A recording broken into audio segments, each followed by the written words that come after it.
in New York, 12:30 p.m., and we are back to You Change the World.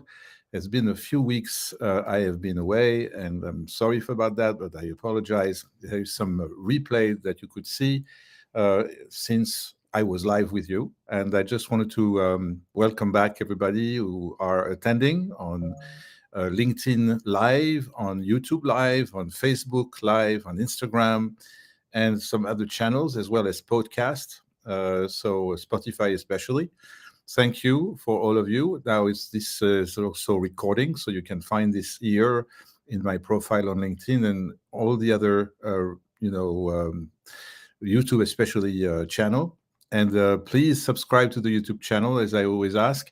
And also, if you don't mind, to when you want to communicate with me, to go on the website, andrepolitzer.com, and send us a message, simply like that.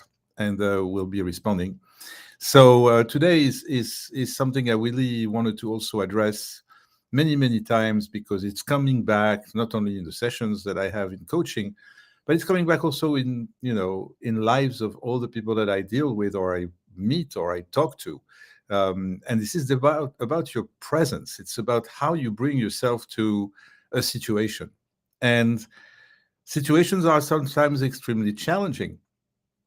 Of course, people that I coach are usually managers and above, up to the C-suites, and sometimes above the C-suites when it's at the board and the board members of a large company or large corporation. It's interesting, it is true that you can work with a private company, and this is very much about business. Bottom line, a company has to be profitable, right? But it's a lot in the last years, especially since COVID. And I look at COVID when it started, not when it was finished. It changed the world. Now we are so talking about changing the world, and that you are changing the world. But it is our opportunities to change it again, because definitely the world changed in a way that is extremely strange to many people who are coming from my generation, or maybe one generation below me. It's unbelievably changed. And to the better or to the worse, it really doesn't really matter. I'm not here to judge what's good or bad. It's definitely different. And because it's different, people interact differently.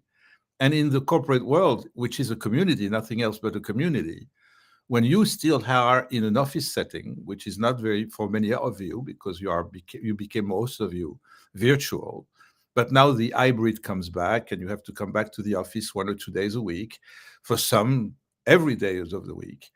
And in one way, of course, it's constraintful, because you had another experience for the last few years with a lot of autonomy and independence, until you in fact realize you had this autonomy and independence. And now it's very hard to go back to a structure like an office. And the advantage, of course, is you're going to start reintegrating a community of people and interact with them.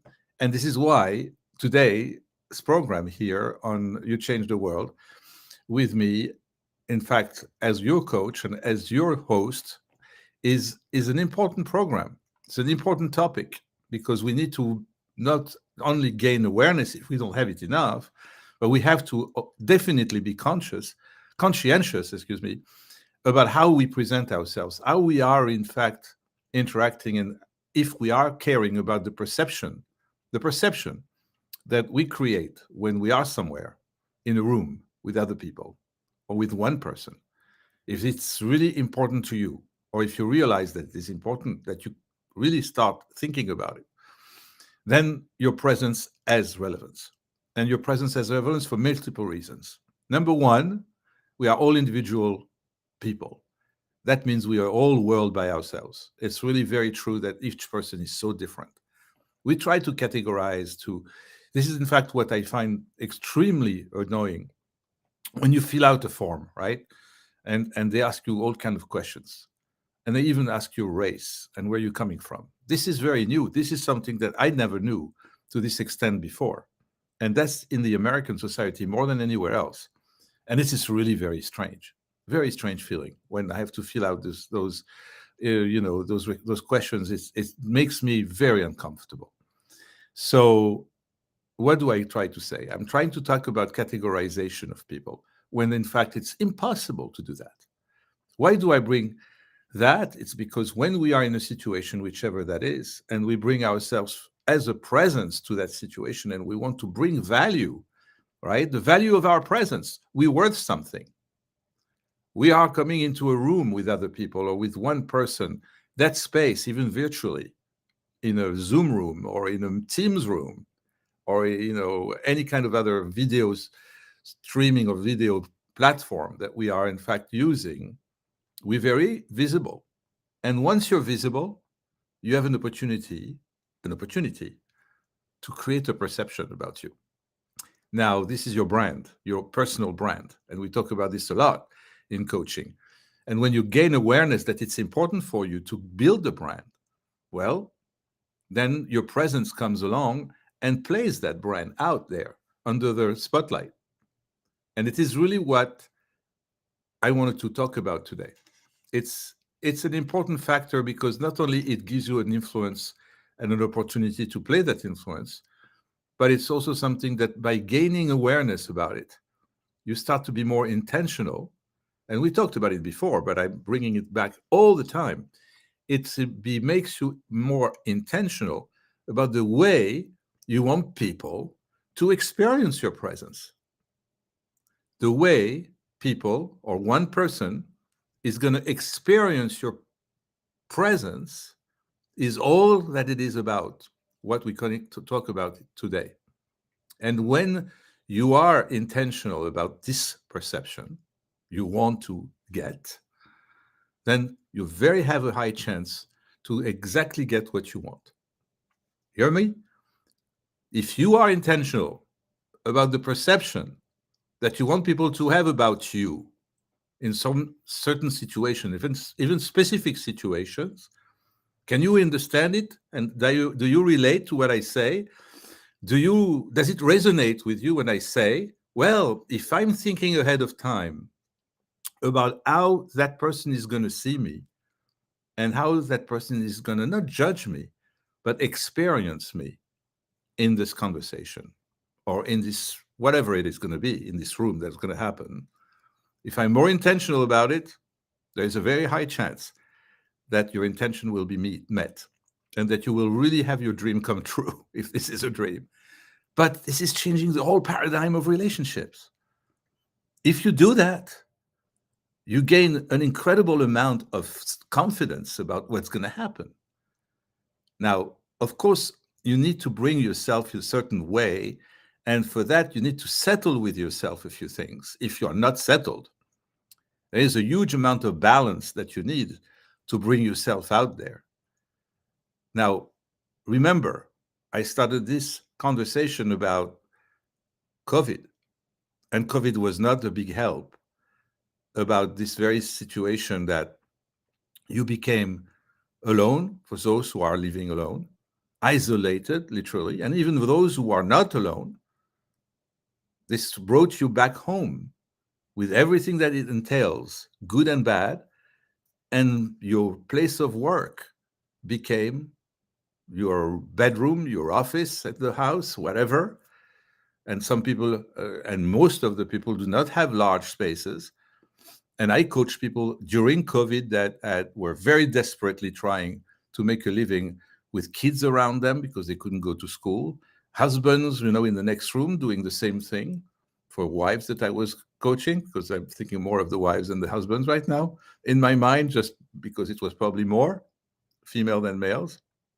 And then, obviously, the fact that you isolated make you lose this sense of communication, this sense of the other presence, this sense of being, in fact, intentional about that perception that you create. Now, don't forget, when I talk about the perception you create, it can be also virtual, obviously. That calls for certain other things we can talk over time, that we can make a difference between presence, physical presence, and virtual presence. But we're going to talk about this another time, and I don't want to be technical at all. I want to be high level about this. I want just to get you through that message that please pay attention to how people see you, perceive you, not judge you, Experience your presence. Because when you bring yourself with that intention, everything changes. You can make that time extremely fun, extremely meaningful. You can make that moment with that person that you consider important, in fact, an opportunity for you to really come with the best of yourself. So there is a few things you need to settle first. Absolutely. Don't show yourself or don't go there and jump into an opportunity to meet people when you're completely depressed, when you didn't go to for a haircut and don't look very good, or if you are just completely messed up for a reason or another, angry, upset by something. All of that, all the emotional side of you needs to be, of course, under control, needs to be contained. All right. But see, I think when we talk about leadership or influence, you can be an introvert, you can be an extrovert, extrovert, whatever you are, whoever you are. But the introvert has more challenges, obviously. So that's why I very much believe, and there is a majority of people that are introverts, I think. I don't know the statistics, but I'm telling you, if you do your personality test on MBTI, the Myers-Briggs or anything else, and you see that you are an I instead of an E, that means introvert and not extrovert. Introverts are probably a huge majority. And nothing is wrong about that. Absolutely not. You might even be the best presenter or public speaker because you're an introvert. Believe me, it's true what I'm saying. You bring yourself differently. You're more humble. You're more prepared. Your fear transforms sometimes in the moment as something that it's really brilliant presence because of the fear, you give the best of yourself. Of course, sometimes you froze. And if you froze, that's not a good idea. So we're going to talk about all of that, not today. I just want to bring again the high level aspect of leadership presence, of your presence. And I said leadership because this is what we talk about mostly here. But in any position you are, you know that as an individual, unique as you are, you can bring an incredible value to this very moment we're talking about, where you can prepare the moment, when you can project yourself, where you use your imagination ahead of time and project yourself in that room, in that stadium, in that space where you're going to be with other people, with one other person, and say to yourself, how do I want to come across? How do I want this person to have this experience of my presence? How can I have, even without talking, my body and soul sitting in that room with a lot of other people or being on Zoom with 1,000 people? How can I still bring an awareness about me being there on my camera or saying something on the chat and saying it in the way that will show something about me and that will create a perception about me that is going to be positive? An example, I bring myself with a positive intention, a positive mindset. Whatever happens in that moment, in that room, that would be contrary to my positive mindset, I don't care. This is what I bring with me. This is my decision, my freedom of choice. My choice is I bring positivity in this meeting, in this room, no matter what. That includes maybe a smile. If I'm not a person who smiles naturally, I'm thinking about something that makes me smile. I turn to a person that usually makes me smile. I think about something that makes me smile, but I definitely bring myself as a positive entity and energy inside this space that I'm going to. And this is my intention. And if my intention is strong about it, I can bet that you are going to be successful bringing that positivity. Just think about it. There's so many cases I have, and I give an example, very typical.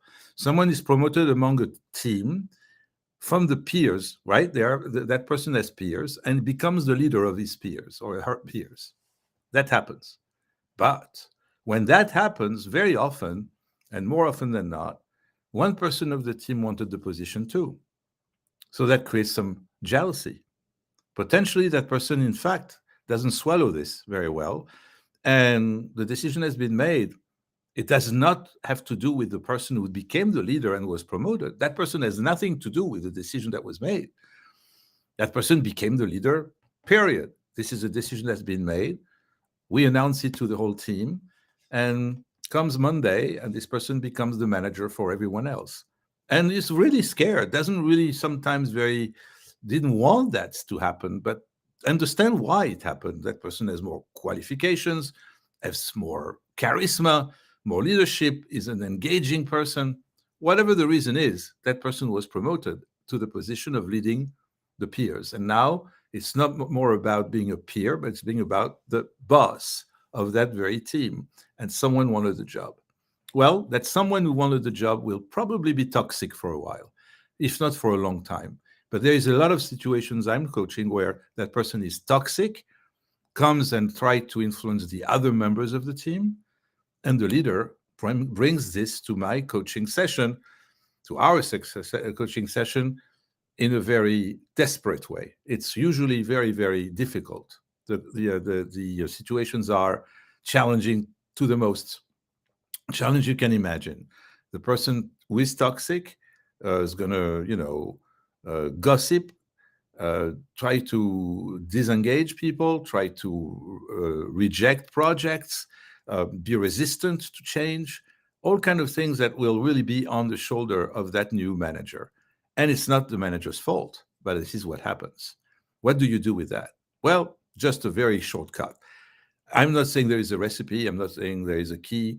I'm just saying that most of the time, what happens is I see how much the manager is not naturally assertive about it and does not put boundaries enough to make sure that this person who is toxic and negative understands a rule, which is something about value and ethics, that me, the manager, tells you right in your eyes in a very directive way that it is a zero tolerance for negativity. I do not tolerate that in my team there is toxicity. I don't tolerate that you gossip other people all the time.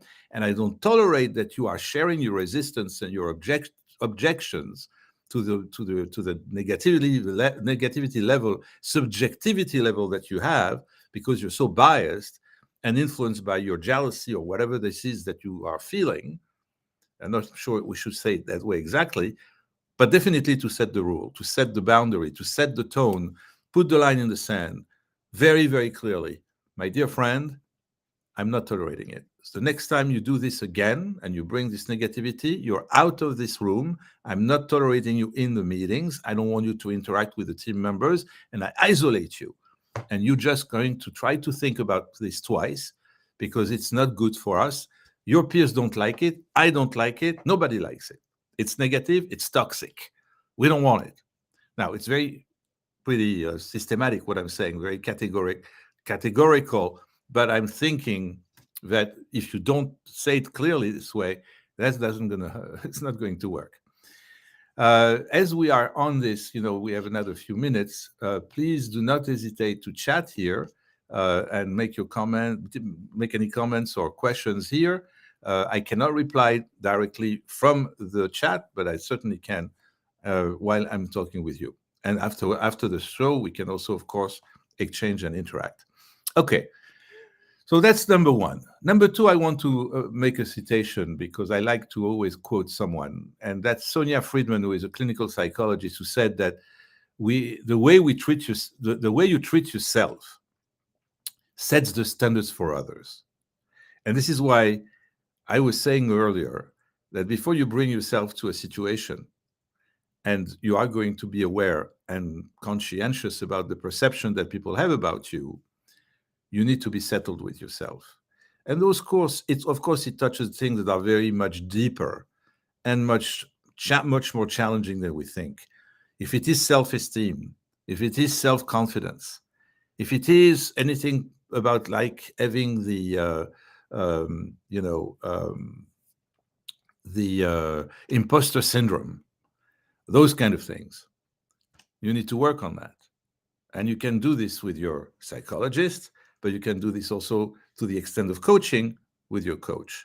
Definitely try to address why you're stuck or why you push back to any exposure and visibility because you feel that you're not at the level or because you are not feeling comfortable.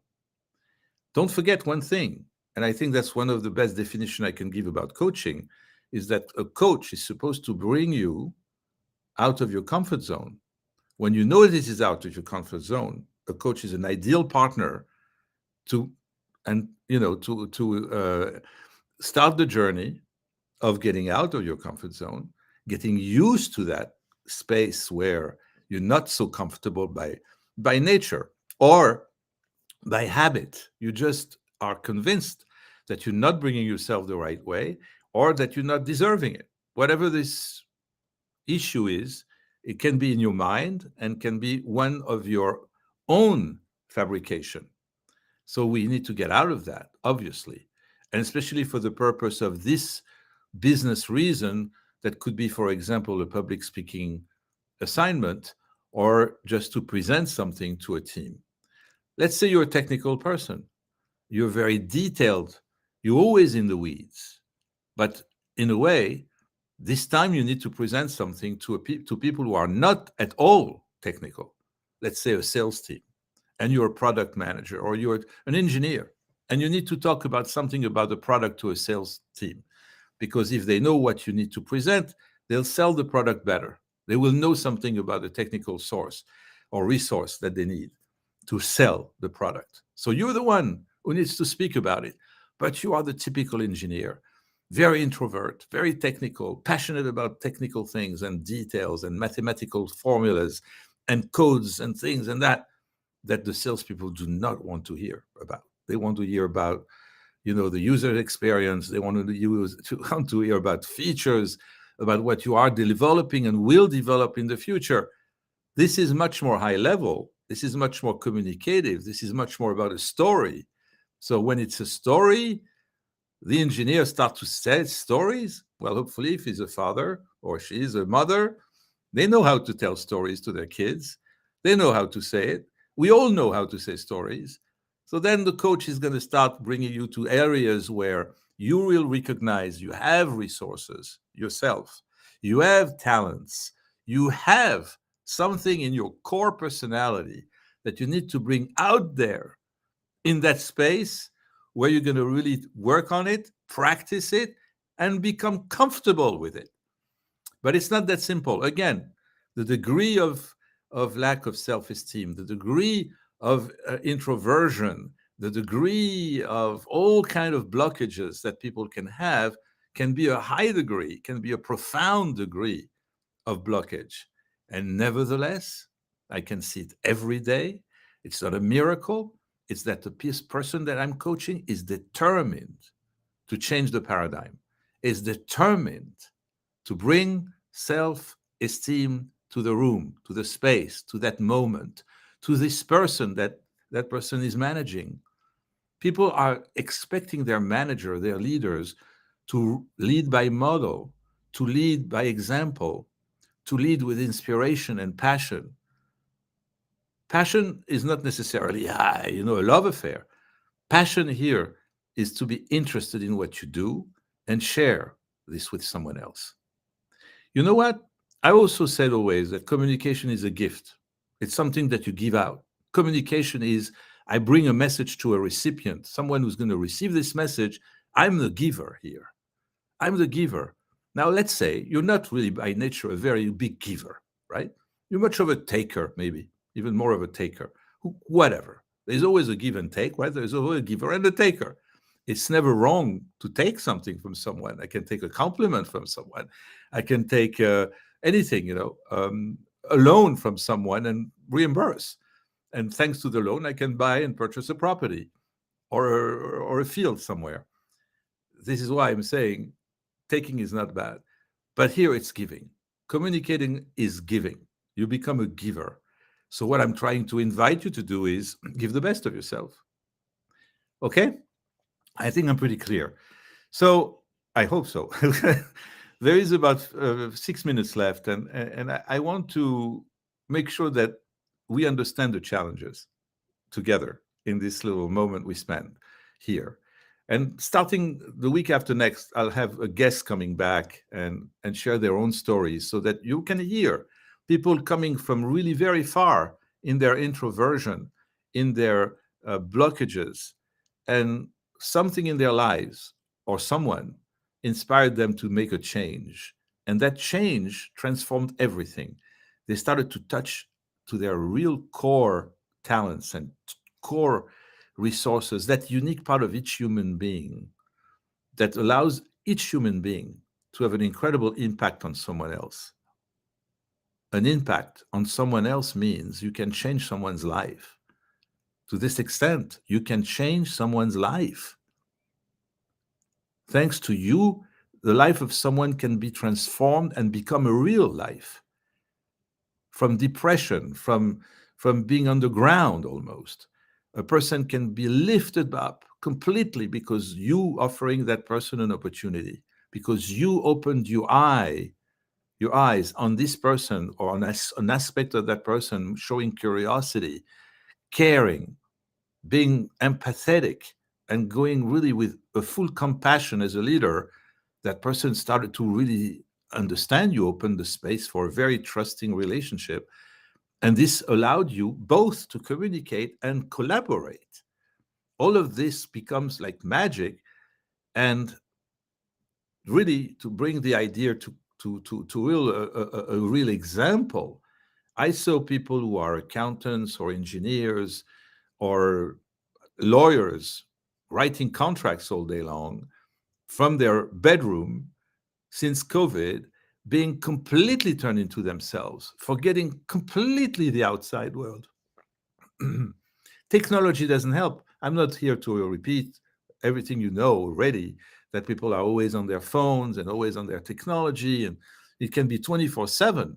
Even a couple would not speak to each other at a dinner table in a restaurant being on their phone, right? And not being exchanging anything. Because the more you use to this, the more you use to your own world and isolation, and the more you forget that it is available to you out there. Now you bring yourself to work, and the work requires that you start interacting, managing, leading, or communicating, and you forgot all of those things. This is a huge anesthesia, I call it. It's a general anesthesia. You need to wake up. We need to just open our eyes. Wow, there is other people on this planet, and many of them, because we're many of us on this planet. How can we communicate? How can we really construct something and be really positively building trust, building a business, building momentum, getting results, really feeling an achievement every single day? Writing a journal about my own progress or my gratitude that I had a good day and that I really had the strength and the awareness to become a better person. All of that is going to allow you to not only change people or impact people, but to real change the world. This is not the ambition of my program title here called that You Change the World. It's to just make people aware that they all have the capacity of doing so. And I think that not only we have the capacity, we never even know when it happens. And I want to leave you with that thought. Imagine a day like today, and you're going to be in the street and you're going to go somewhere and you're going to go to work because it's your hybrid day, or you're going to go and do something with friends and come back at home, going for a goodbye, good night, and make it a day. And the following day, getting a phone call, or a week later, or 10 years later, understanding that that day you did something that impacted someone to the extent that that person's life changed completely. You don't even know what you did. You don't even know that what you said changed that person's mindset. You don't even know that you changed and transformed the whole dynamic around you because of something you realized that no one else realized, that you shared with them and communicated well with your soul. You did it very sincerely, and it really had an incredible impact. Very authentically, because the more authentic you are, the more impactful you are. So I want to leave you with this example, with this image of yourself changing the world one day, at one moment in your life, without knowing that person saying to you one day, you come across and he says to you or she says to you, you know what? You saved my life. Literally saved my life. Think about it. Please think about it. I want to leave you with this thought. It's 1 o'clock. It's 30 minutes round the clock. And tell you that we'll meet next week. I'm trying different days, different times now. It's not a fixed day like it used to be Wednesday at 5:30 p.m. Eastern Standard Time. But we have people in Europe, we have people in Asia, we have people in South America, in all the 5 corners of the world. So obviously 5 continents, I meant.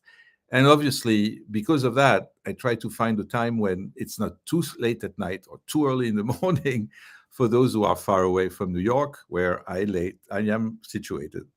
Thank you again for being with me today for 30 minutes, if you stayed the whole time.